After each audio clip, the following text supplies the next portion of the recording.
and welcome to Dr. Mix! How you guys doing? You feel okay? Today, besides the silly intro, I'm going to answer your questions. Yep, you always ask a lot of questions and I always regret not being able to answer all of them. So today I'm going to try and rectify that. In fact, I would suggest I had to kind of look for questions everywhere around. So it would be great if your questions you could ask in this comments so that next video I do like this, I know where to look. Let's start with the first question from Breedsale. This comment was found on the Jupiter 8 video. I'll leave a link in the description, obviously.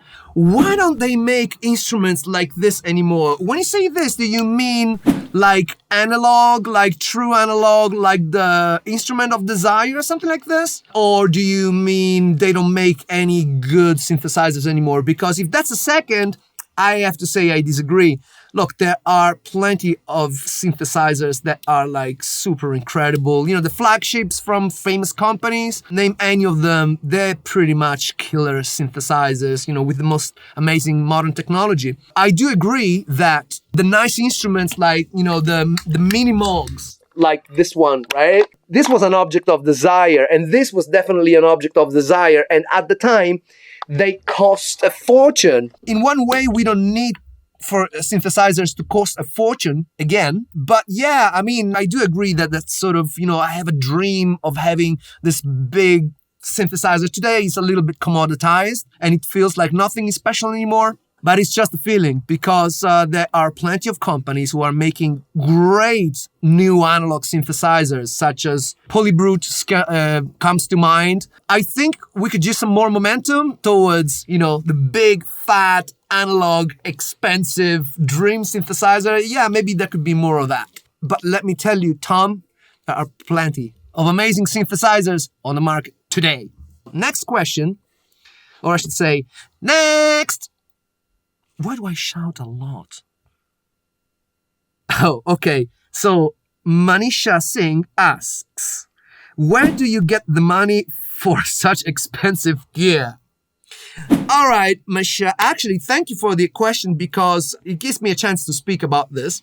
Number one, I don't own all of the synthesizers that you see in this show. A lot of times I have rented synthesizers just because it was convenient. So for example, back in the days where I used to go to YouTube Space in London, I would have this amazing space. I'm gonna point to some of the videos that I've done from that space.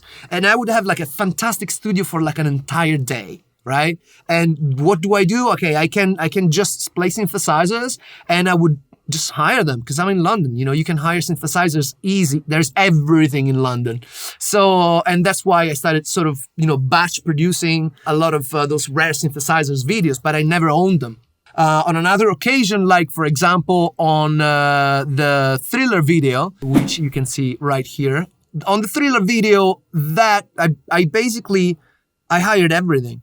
In fact, in one of the scenes, you see me with 2 mini Moogs. And you know why? Because one failed, one of them, so they sent me a replacement one. So because I had 2 and I had already finished working on the music, I just had to fill because, you know, just, you know, made it look nice. I had 2 of them, and that's why you see me play the bass line on 2 different Moogs, just because I could. So yeah, I do not own a Jupiter 8. Oh my God, I do not own a Jupiter 8. And I don't even own an LM2 yet. So, you know, I hired those. A lot of the synthesizers that you see in this studio are just synthesizers that I have accumulated over the years. So, like, this is an old piece, very old piece. This is something that I bought maybe 4 or 5 years ago. This one I had for the longest time. Love this piece. This one is the very first synthesizer that I had. This Moog I had forever. You know, a lot of stuff that is in room B, in the mastering room, I had for a long time, like all the pro audio stuff that I've got. So a lot of it is accumulated. I didn't expect to give such long answers to these questions, but yeah, so they are accumulated over the years. Many of them are from brands. They just give, I mean, at this point, sometimes synthesizers show, I mean, I make a joke about it, you know, but seriously, sometimes just synthesizers show up uninvited and I say, come to this party, baby.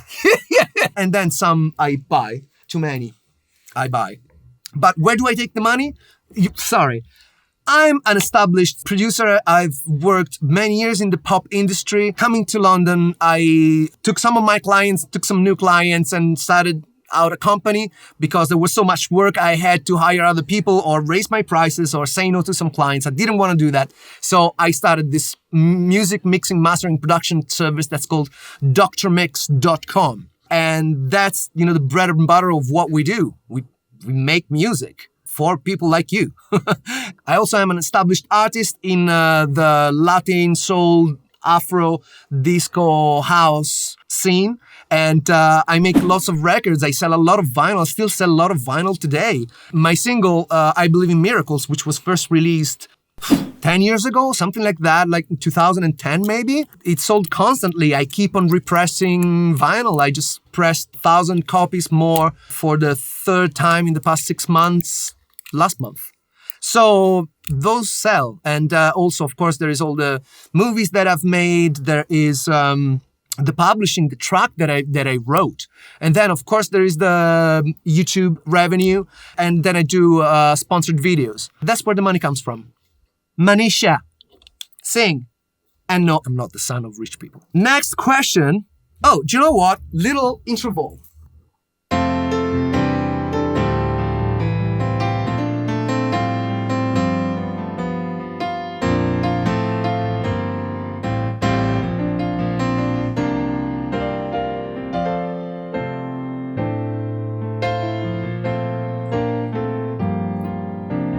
All right. I think that there is another question that is going to ask how I come up with melodies like that. If I find it, I'll post it up. This gives me a chance to explain where these melodies come from. You have to imagine that for a long time, I've been a session player. So I'm kind of used to groove on cue on anything that comes. I'm in a state of mind where I try to just express something nice, and sometimes I don't know if I am composing it, if it's something that I'm picking up from memories or from the vast amounts of tracks that I have studied in my life, either because I was studying them as a student or because I was doing concerts. So I have an ease of picking up from ideas that already inhabit my head. So I usually play and see what the piano sounds back at me.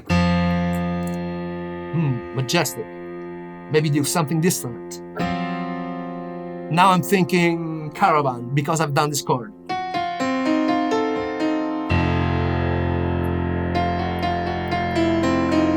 But it's in the wrong key because I think, yeah.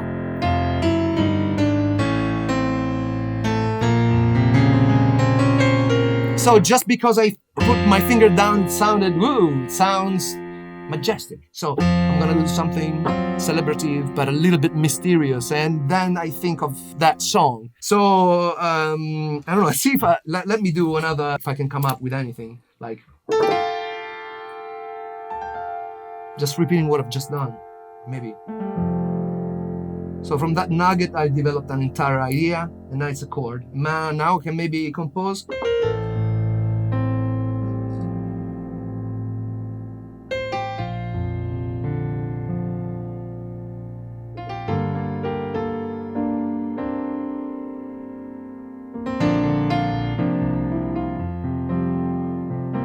So this is the kind of stuff, if I was asked in a live concert, it was the case where sometimes I would go gigs for TV and maybe I would have had to create an intro and then on a certain cue start with songs. So I know that I have to improvise in the key of F in this case. And so I just bubble out things, I just create on the spot. And then when I get the cue, then I'm ready to go. I guess it's a combination of tricks, but more than anything, it's like being ready to listen to what you've done and react to the same thing that you've just played. So that's my process. I don't know if it helps anyone. This is the least useful answer I could give. Yeah. Or maybe not. We'll see. Let's see if I can find another question. Richie Turbo 2107 1982, I think, posted 3 weeks ago. How much awesomeness was that? How much time did it take to put together? So this comment was about the Michael Jackson's Thriller video. And how long did it take me to put together? A long time, because I basically took the original track. I could find the isolated tracks online on YouTube. And then I started analyzing them, and I wrote down all the parts, like the piano part, the bass parts. I just studied it first. And that took probably 2 or 3 days between, putting in everything together and having like a skeleton of what it was. And then I went out and hired some synthesizers, got them in. I did a session of a weekend. So I played an entire weekend to do the playing, the recording, and the video making. Then the synthesizers were gone. I started working on, mixing it, adjusting it, making sure it worked. I created the multi-track, and then I created a product with the multi-track. Oh, and we sampled every single preset that I have developed, and we made a Halion Sonic library for it. Between me and my team, it probably took us the best part of a month to put together. There were like many sessions, but that was a very, very ambitious project. I want to do that again. I mean, honestly, I've literally just recently finished the studio, so I'm just trying to recover from, the big effort and trying to readjust with COVID and everything. So it's not the easiest of things. Yeah, that's how long it took to put together Richie Turbo. Why do you sound like an Eastern European Scotsman? All right, I guess the question is, where am I from? Sono italiano. Non solo so italiano, ma so de Roma. So that answers the question, right? I'm Italian. I was born and raised there. But when I was 20, I went to the United States. I stayed there for a little over a year, couple of years. And then I went back to Italy for about 7 years. And then I came here for the past 20 years. So I'm Italian, but I'm naturalized British. I hope that explains the accent, yeah. Do you, or would you ever own a Mellotron? Seems like a synth for your collection. Yeah, no, I haven't. Look, Mellotron, maybe, but first on my list is probably the Hammond, like an Hammond B3. Problem with the Hammond B3 is that I need another lifetime to learn it, because it's a completely different beast altogether. For real. I mean, I can play on Hammond, but, play the Hammond. That's a beast. Another question comes from Timber Mika. Does anyone know why in the 60s they used to pan the entire drum section on one channel? I think so. Probably because, when they first had access to stereo, one of the thoughts was, well, why don't we put the drums there and something completely different there? Since we have 2 channels now, might as well do that. Also, I'm not sure that old desks at the time would have like a pan pot control. Most of the early desks, I think you would be lucky if you could patch a signal to the left or to the right or to the center. LCR for the initiated. So maybe that's why. But good question. I'm just gonna go with the last question. So Michael David, the Rhodes and the Minimoog, it's a match made in heaven. I could not agree more with you. Here's what I'm gonna do. Put this here. Yeah. This will put there.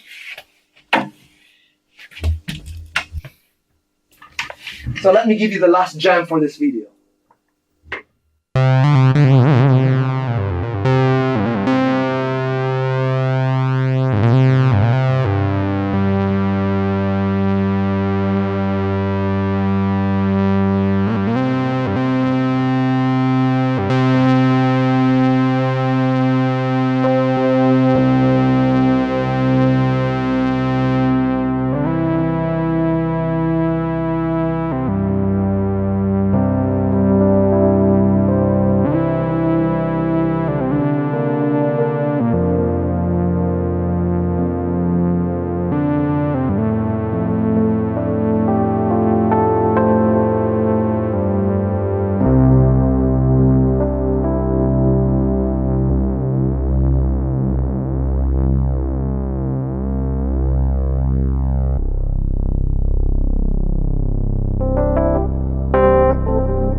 Thank you for tuning in.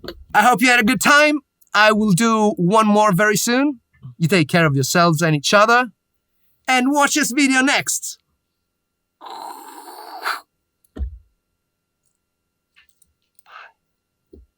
Oh, leave comments. Questions, that is.